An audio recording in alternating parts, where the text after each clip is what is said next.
The reading of my father's will lasted exactly 19 minutes. I know because I counted every single second, staring at the old grandfather clock that ticked like a judge in the corner of his study, while my brothers divided an empire worth nearly 20 million. My name is Mark Harrington. I'm 29 years old, and I've spent all 29 of those years being reminded that I was the son who didn't belong. My father, Charles Harrington, was the kind of man newspapers worshipped. Self-made real estate king, the headlines called him. Visionary tycoon. They loved to write about the deals he closed, the towers he built, the fortune he stacked brick by brick. But they never wrote about the way he lived, or the way he raised his children. They never wrote about me. He died 6 days ago at his desk, with a pen still in his hand and contracts spread out like unfinished prayers. They said it was a heart attack. Honestly, it was the most fitting way for him to go. My father measured life in profits and losses, in assets and liabilities. Even his children weren't spared from that cold math. And me? I was always the red line at the bottom of the page. The lawyer, Mr. Raymond Locke, sat across from us at the mahogany table, his hands steady, his voice practiced. He'd been with my father for 3 decades. If anyone knew the truth behind Harrington wealth, it was him.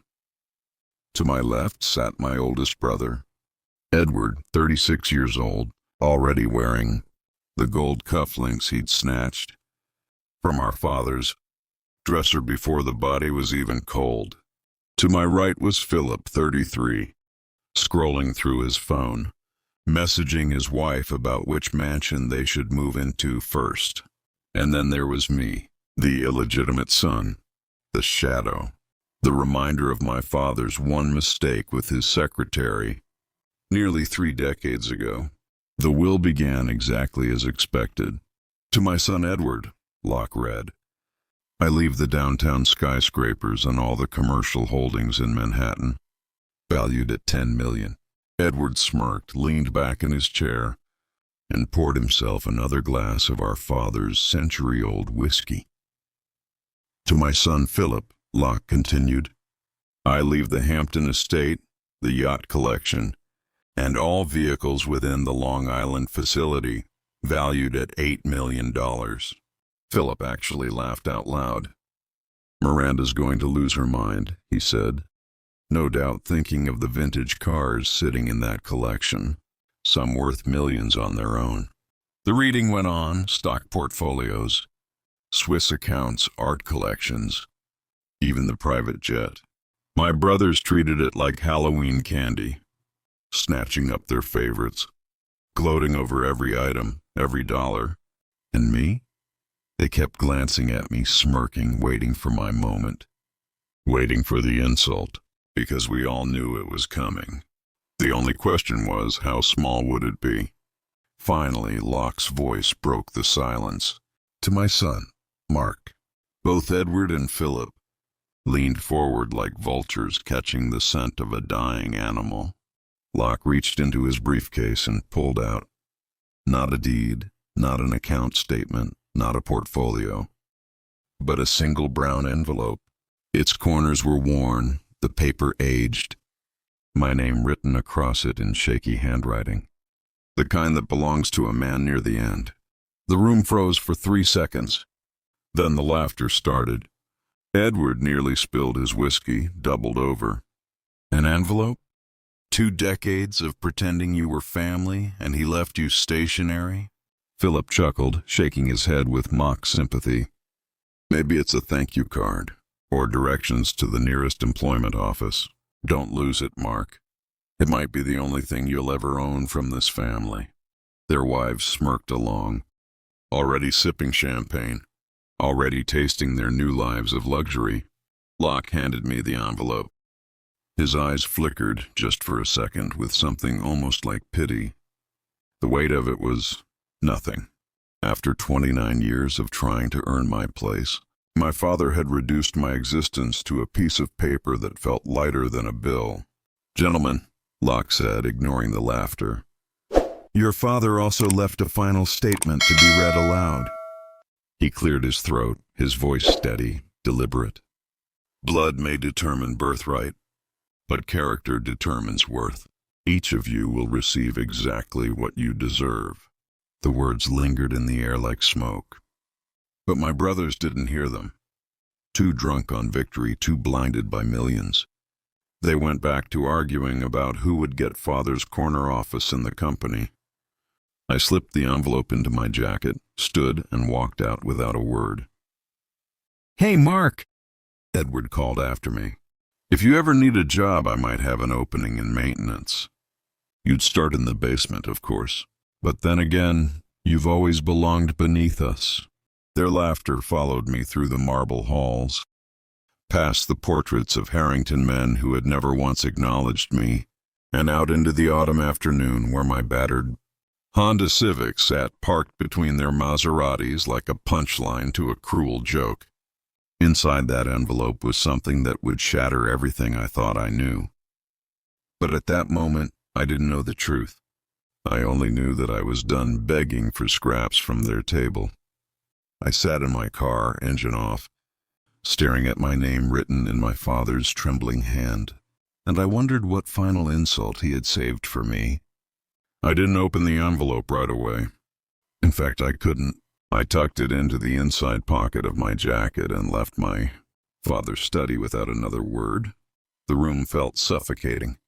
The heavy curtains, the mahogany desk, the walls lined with leather-bound books, all of it pressing down on me as if the house itself didn't want me there. Walking out, I caught the cold stares of my half-siblings. They whispered in corners, champagne glasses raised, mocking smirks barely concealed. To them, I wasn't family. I was a shadow they'd rather erase. "Enjoy your souvenir," one of them muttered as I passed. I didn't even turn.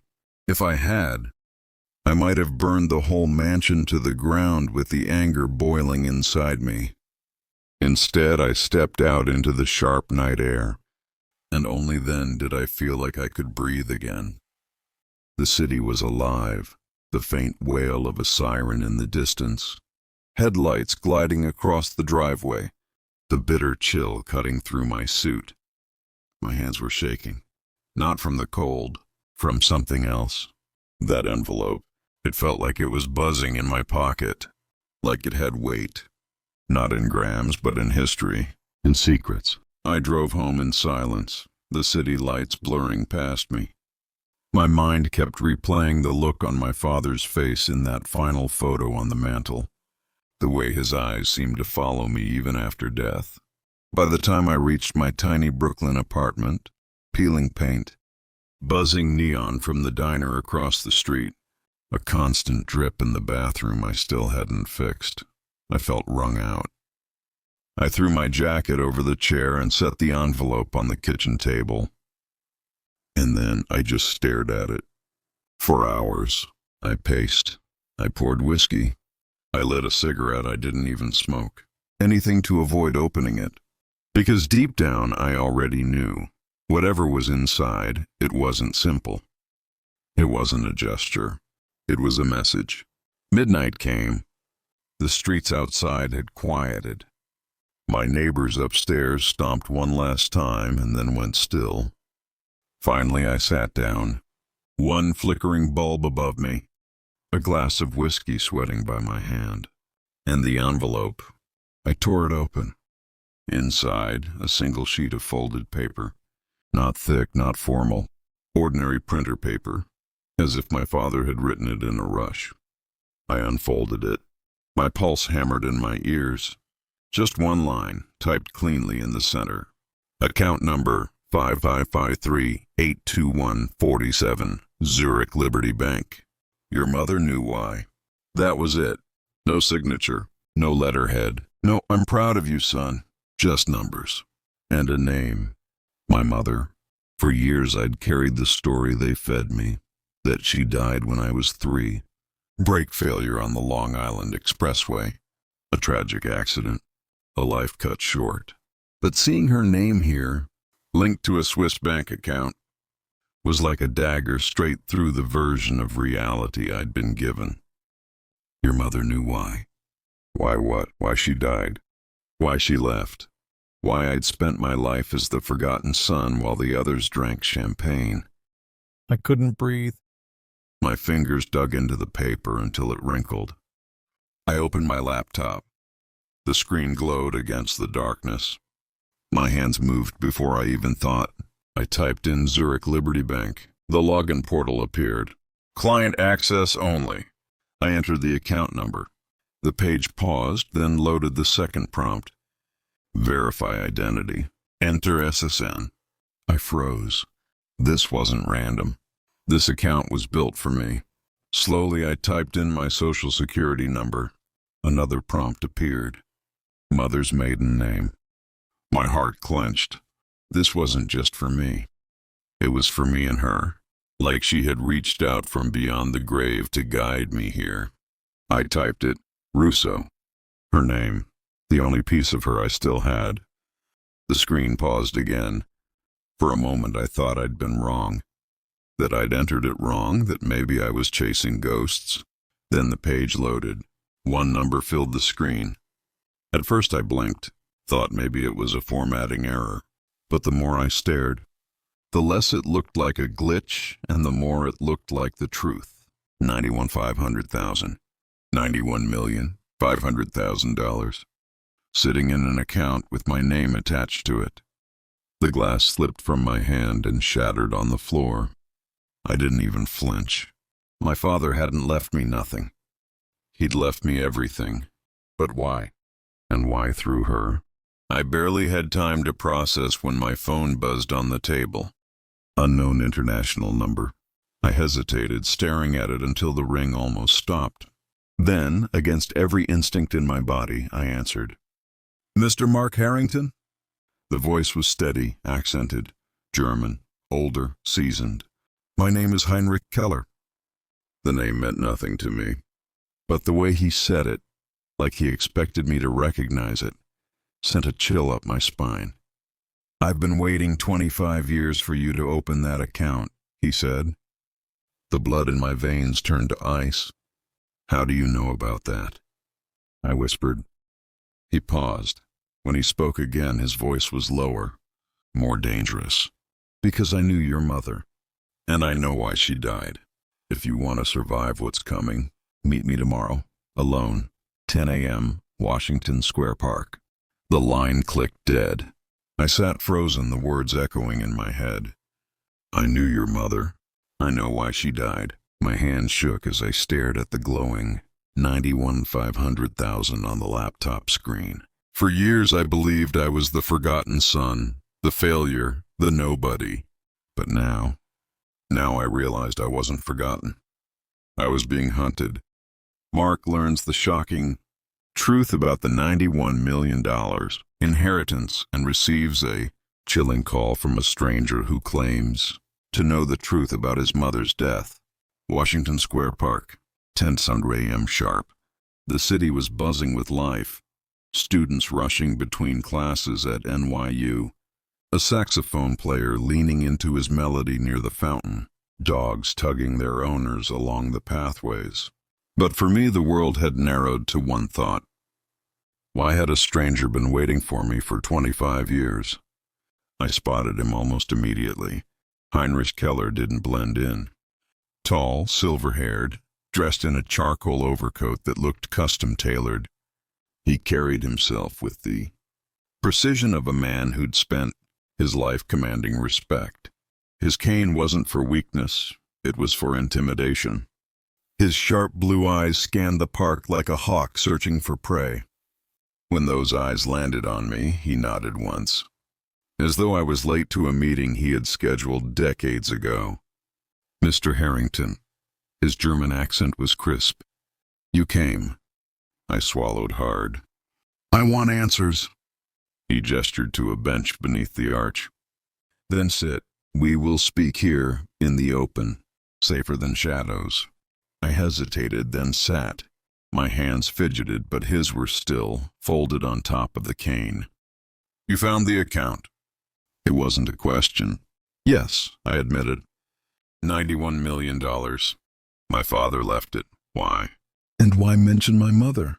His expression darkened, the corners of his mouth tightening. Your mother was no simple woman, Mr. Harrington. She was extraordinary. She carried secrets even your father could not bear. The words cut deep. For so long she had been a ghost, a photo in a frame, a story told in whispers. To hear someone speak of her as if she were larger than life made my chest ache. What do you mean? What secrets? Keller leaned closer. That money is not just inheritance. It is leverage, a shield, a key. Men have died for less, and they will come for you now, because your mother, God rest her soul, was not killed in an accident. The air seemed to vanish from my lungs. What are you saying? I demanded. She was murdered, Keller said, his voice low but steady. Your mother uncovered something powerful, something tied to corporations, governments, even criminal empires. She hid evidence, and your father, for all his flaws, tried to protect it. That account is part of it. My head spun. Murder? Evidence?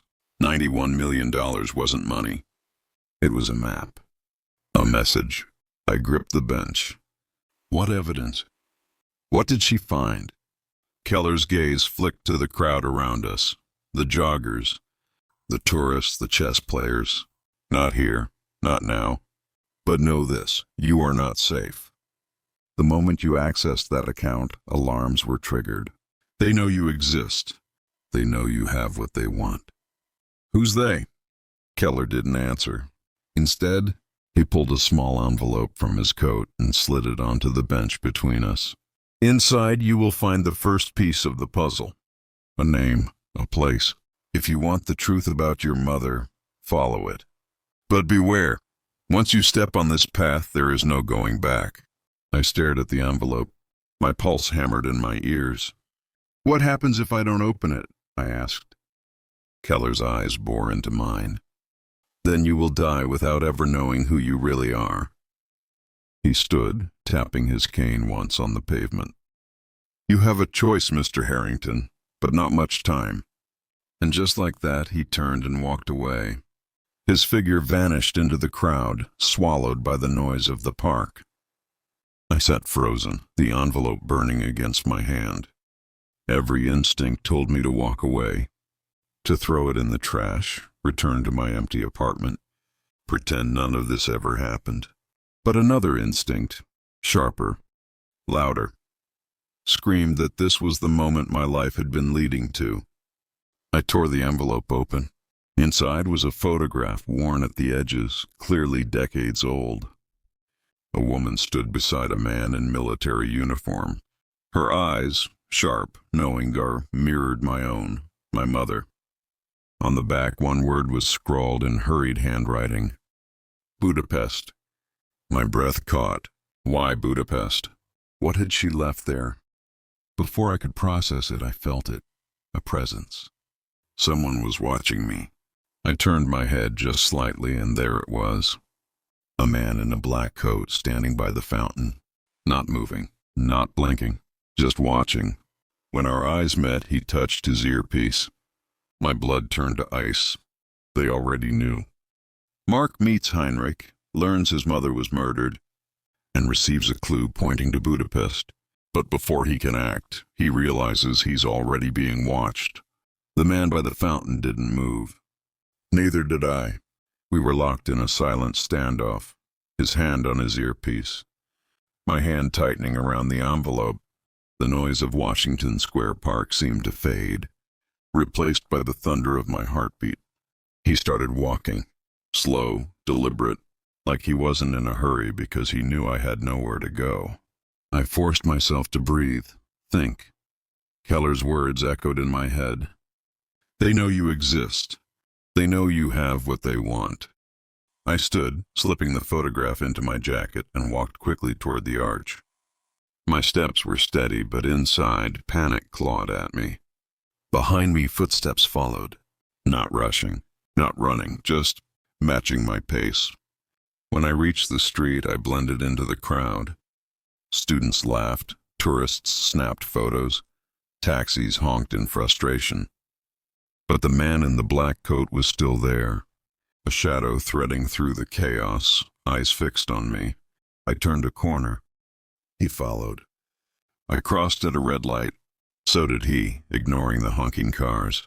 Every trick I used to shake him, slowing down, doubling back, ducking into a deli, failed. He stayed on me like a predator. Finally, instinct took over. I bolted. The crowd split as I sprinted down the sidewalk, weaving between pedestrians, shoving past bodies, ignoring curses. My chest burned, my legs pumped, but the footsteps behind me grew louder. I cut into an alley. Wrong move. Dead end. I spun around just in time to see him appear at the mouth of the alley, calm, controlled. He wasn't even sweating. He reached inside his coat. My body locked. Was this it? The end? But instead of a gun, he pulled out a photograph. He tossed it to the ground between us. Then, without a word, he turned and walked away. I stared, stunned, before slowly picking it up. The photo was grainy, taken with a telephoto lens. It showed me, leaving Keller in the park, envelope in hand. On the back, words were scrawled in red ink. "You're already too late." My stomach dropped. What did that mean? Too late for what? I barely had time to think when my phone buzzed again. Another unknown number. I answered, breath ragged. "Who is this?" Static crackled, then Keller's voice cut through. "They've moved faster than I thought. Listen to me, Mark. You must leave New York. Tonight. Do you understand? Go to Budapest, now." "I don't even have a passport." "Then get one," he snapped. "If you stay, you will be dead within days. Your father's money, your mother's secrets, they have already put a target on your back. And the ones hunting you, they do not miss." The line went dead again. I leaned against the cold brick wall. The city sounds muffled by the storm inside my head.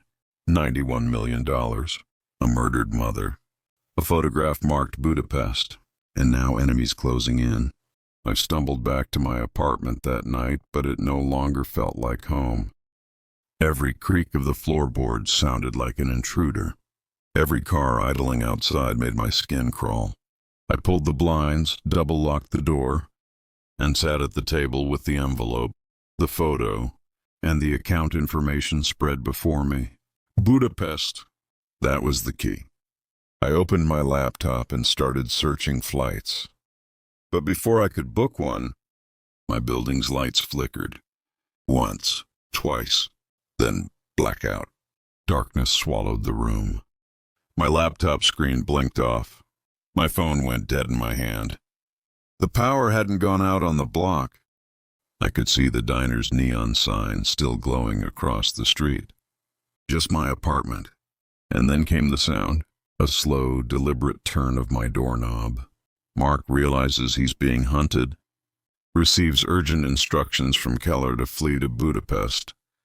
But just as he prepares to escape, his apartment is cut off from power, and someone is already at his door. The sound of the doorknob turning made my blood run cold. It wasn't frantic. It wasn't clumsy. It was slow, deliberate, like someone testing how much time I had left to breathe. Every instinct screamed at me to run, but there was nowhere to go. The only exit was the same door that was opening. I scanned the room in a panic. My eyes landed on the whiskey bottle on the table, half drunk from a night I couldn't even remember. My fingers wrapped around the neck of it, slick with condensation. The lock clicked. The door creaked open. A sliver of yellow hallway light cut across the floor, slicing through the dark like a blade. And then I saw him. A man stepped inside, tall, broad-shouldered, wrapped in a long black coat. His face was calm, unreadable. He didn't need to rush. This was a man who knew he was already in control. Two more shadows followed behind him, silent as ghosts. Their presence filled the apartment, swallowing all the air. I pressed myself against the wall, knuckles white on the whiskey bottle. "Who the hell are you?" My voice cracked in spite of myself. The leader's lips curved into something between a smirk and a sneer. "We're the ones who handle unfinished business." My chest tightened. "Business?" His eyes drifted to the table. The photograph of my mother, the envelope, the account numbers scrawled in fading ink. His expression sharpened. Ah, so the boy has found his inheritance. That single word, boy, made heat surge through me. Rage. "You knew my mother?" I demanded. His jaw clenched. "We knew what she did." His tone was ice. "And now you're holding the key to something that should have been buried with her." He snapped his fingers. One of the men stepped forward, reaching for the photograph. I moved before I thought, swung the whiskey bottle with every ounce of fear in my body. It shattered against his arm, glass exploding in every direction.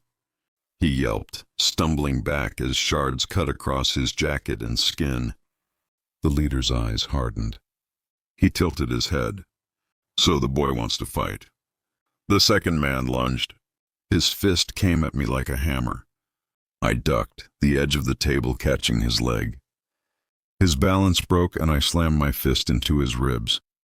Pain exploded up my arm, like hitting stone. But it bought me a second. I snatched the photograph and shoved it into my jacket. I wasn't leaving it behind. They moved in together now, 2 against 1. The apartment shrank around me, every corner a trap. Adrenaline took over. I grabbed the nearest chair, swung it wildly, the wood splintering against one man's head.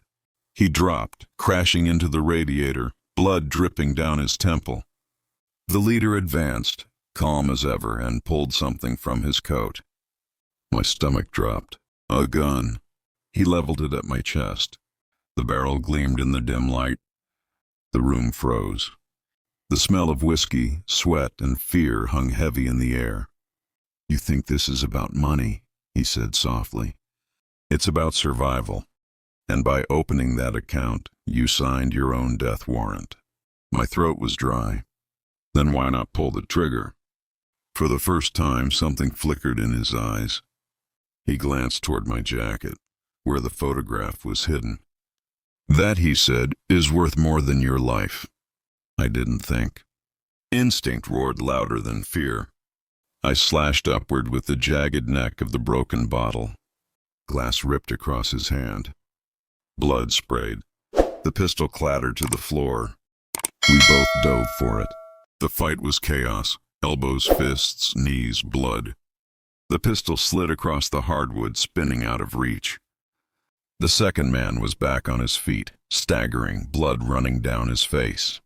He charged. I rolled, just in time for him to slam into his own leader. The two of them crashed into the table, shattering it in a spray of wood and paper.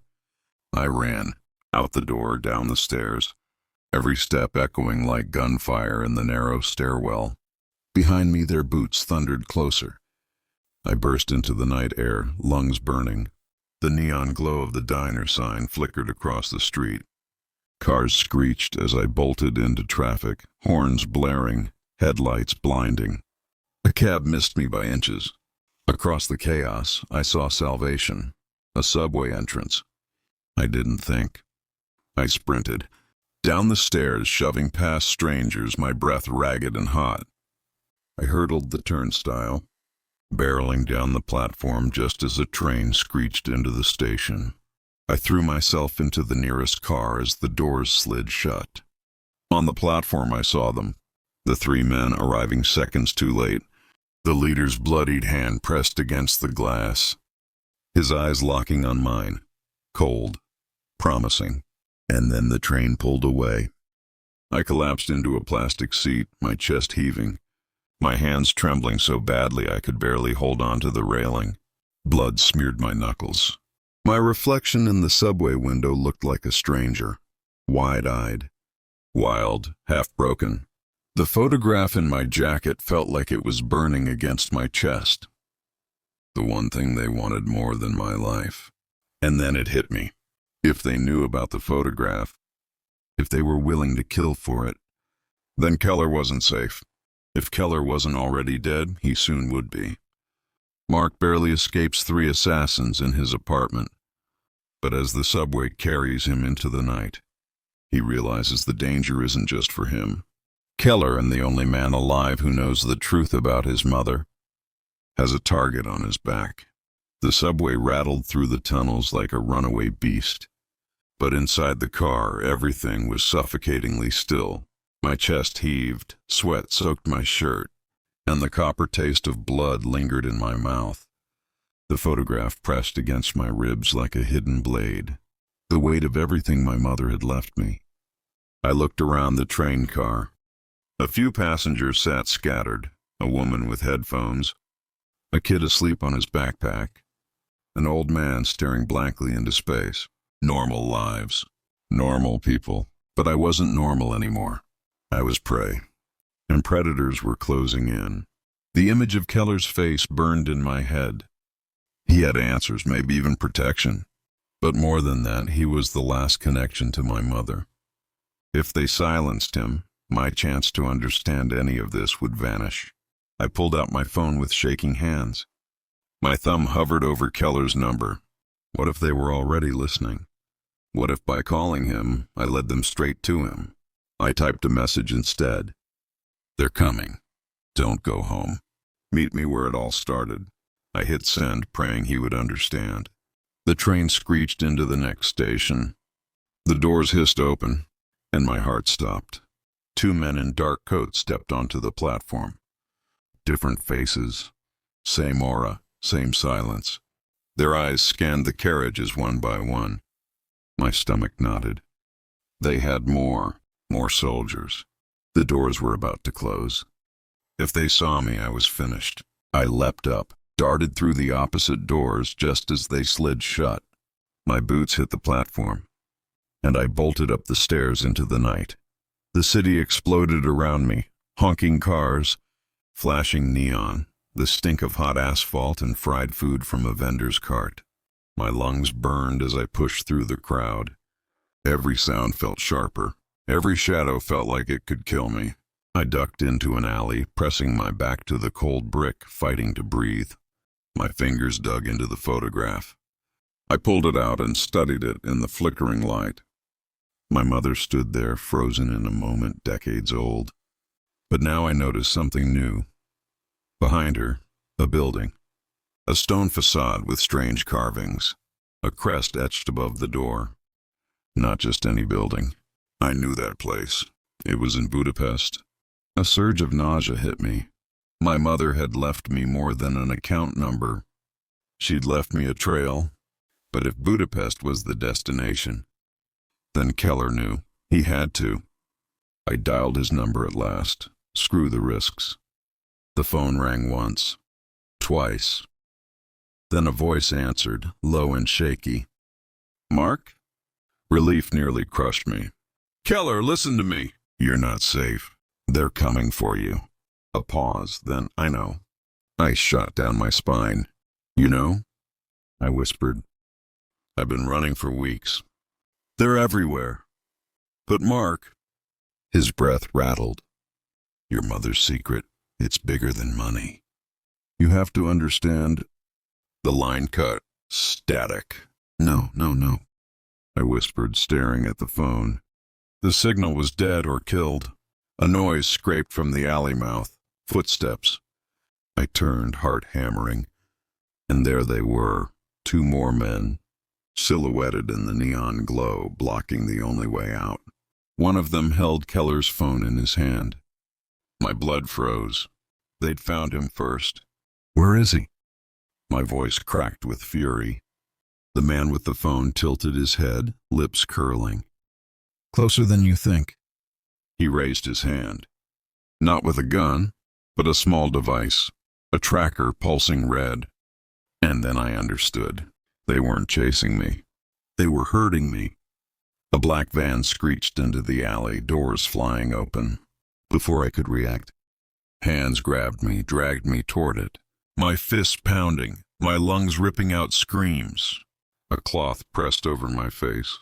The sting of chemicals burned my nose and throat. The world spun, the neon lights melting into darkness. The last thing I heard was a voice, low and final. Budapest awaits. Mark is captured, drugged, and dragged into a van after realizing his mother's secret leads to Budapest. But Keller's fate is unknown, and the men now control the only lead Mark has left. That's how it began. Not the kind of darkness you get when you close your eyes, but a suffocating void, heavy, absolute, crushing. When I finally came to, I was lying on cold stone. My wrists were bound behind me, the coarse rope cutting deep into my skin. My head throbbed, a fire burning behind my eyes. The air smelled damp, metallic, ancient. I blinked until the shadows blurred into shape. Stone walls, iron bars, a basement, or maybe a dungeon. Somewhere far above I heard the faint hum of traffic, then the muffled clang of church bells. Not New York, not anywhere I knew. And then I remembered. The van, the cloth. The words whispered as the world slipped away. Budapest awaits. They'd taken me across an ocean. I forced myself upright, muscles screaming in protest. Across the room, a dim bulb swung on a wire, throwing sickly light across the cell. Shadows clung to the corners like living things. A door creaked open. Boots echoed down the stone corridor. And then he appeared. The leader, the man with the calm smile, the gun, the bloodied hand. His coat looked immaculate again, as though violence never touched him. His presence filled the room like smoke. "Welcome home, Mark," he said softly. My jaw clenched. "This isn't my home." His smile deepened. "It was your mother's." The words hit like a hammer. He stepped closer, crouching until his eyes were level with mine. "She built everything here, the accounts, the vault, the network. She was brilliant and dangerous, too dangerous to be left alive." My chest tightened. "You killed her." His gaze didn't flinch. We balanced the scales. Rage surged, but the ropes dug into my wrists, holding me prisoner. I wanted to rip him apart with my bare hands. Instead, I spat. "If she was so dangerous, why are you still afraid of her? Why chase me?" His smirk faded. His eyes went cold. "Because she left something behind. And you have it. The photograph." He nodded toward my jacket, folded neatly on a chair across the room. The photograph rested on top, like bait. "You see that building behind her?" he said. "That is where everything is buried.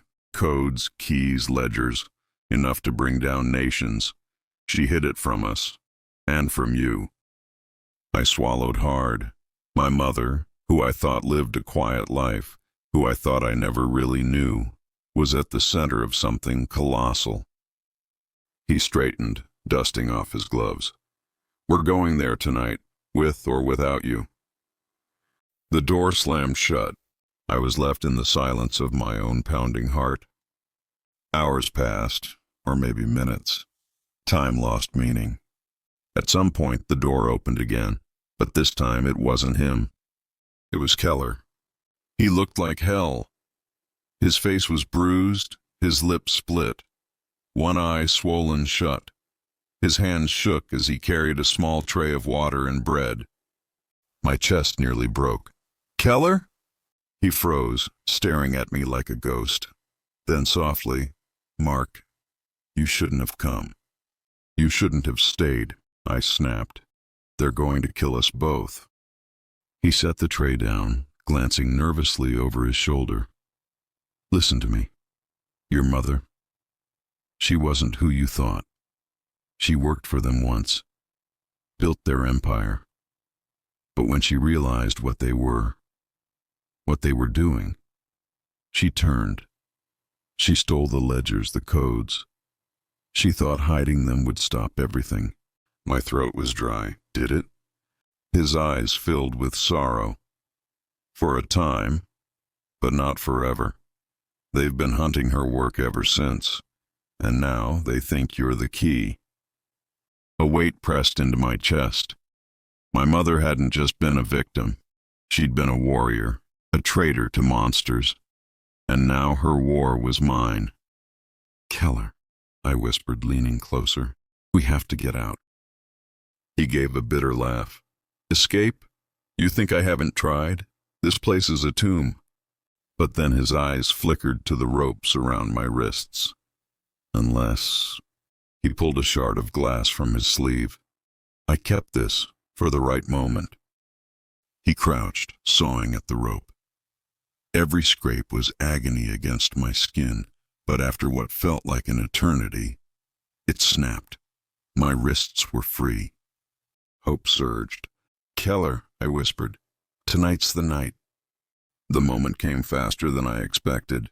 They dragged us both out of the cell, through winding stone corridors, up creaking stairs and into the night. Budapest stretched before us, glittering under a cold moon. The Danube snaked like silver through the city. And ahead, the building from the photograph. It loomed like a fortress. Ancient stone walls, a crest carved above its archway. My mother's secret. They shoved us forward. The leader walked beside us, hands clasped neatly behind his back. His calm was worse than violence. Inside, the building was a cathedral of shadows. Dust motes swirled in the pale light. We were led to a chamber lined with vaults, iron doors sealed with heavy locks. "This," he said, gesturing grandly, "is her legacy." He turned to me. "Open it." I froze. "What makes you think I can?" He leaned close, his breath cold. "Because you're her son, and she would never leave the key to anyone else." I swallowed, heart pounding. My mother had never told me anything. But maybe she had. The photograph, the codes, the details I hadn't seen. I pulled the photograph from my pocket, held it to the light, and there it was, etched faintly into the crest above the door in the background. Numbers, hidden in plain sight. I read them aloud. 4-12-19. The vault groaned. Iron screamed. Slowly, the door cracked open. Inside was no pile of money, no glittering treasure. It was a ledger, thick, heavy, bound in leather. The leader's eyes gleamed. He reached for it. And Keller moved. With a roar, he shoved the nearest guard, wrenching the pistol from his holster. Shots rang out, echoing like thunder in the chamber. One guard fell. Another screamed. Chaos erupted. I dove, grabbing the ledger before the leader's hand could close around it. He lunged, fury etched across his perfect face. We crashed to the floor, the book between us. His hands were iron around my throat. My vision blurred, black spots dancing at the edges. But then I remembered the glass shard, still in my pocket. I slashed. His scream split the chamber as blood poured from his side. His grip loosened. I rolled free, gasping, clutching the ledger. Keller fired again, dropping another man. But the last one, the brute, I'd smashed with the chair in New York, tackled him. They crashed into the wall, the gun skittering across the floor. I staggered to my feet, the leader crawling toward me, blood staining his coat. His eyes were still cold, unyielding. "You think this ends with me?" he hissed. "You have no idea what you're holding. That book will burn the world." I stared down at him, chest heaving. For the first time, I saw the fear behind his mask. "No," I said. "It will free it." I swung the ledger with all my strength. The crack of bone echoed through the chamber. The leader collapsed, silent at last. The fight raged behind me. Keller was losing, the brute's fists raining down. I grabbed the gun from the floor and fired. The shot echoed like the end of the world. The brute fell. Silence. Only our ragged breaths remained. Keller slumped against the wall, bloodied but alive. He gave me a weak smile. "You really are your mother's son." I looked down at the ledger, heavy in my hands. My mother's war, now mine. Outside sirens wailed, distant but drawing closer. Maybe police. Maybe more of them. We didn't wait to find out. We fled into the night, the ledger clutched to my chest. Budapest stretching before us like a labyrinth of fire and hope. Weeks later, I sat on a quiet bench overlooking the Danube, the ledger resting beside me. The world was already changing. Names inside it had begun to fall. Corrupt leaders, shadow networks, the kind of people who thought they were untouchable. And all because of her, my mother, the woman I thought I never knew. Keller limped over, sitting beside me. His face was still bruised, but his eyes burned with something new. Freedom. "What now?" he asked. I stared at the river, the lights dancing on its surface. "Now," I said softly, "we finish what she started." And for the first time in my life, I felt it. Not fear, not doubt. Legacy. Mark survives, but the ledger isn't just his inheritance. It's a weapon that could topple governments. He vows to finish his mother's war, knowing the enemies she made will come for him next.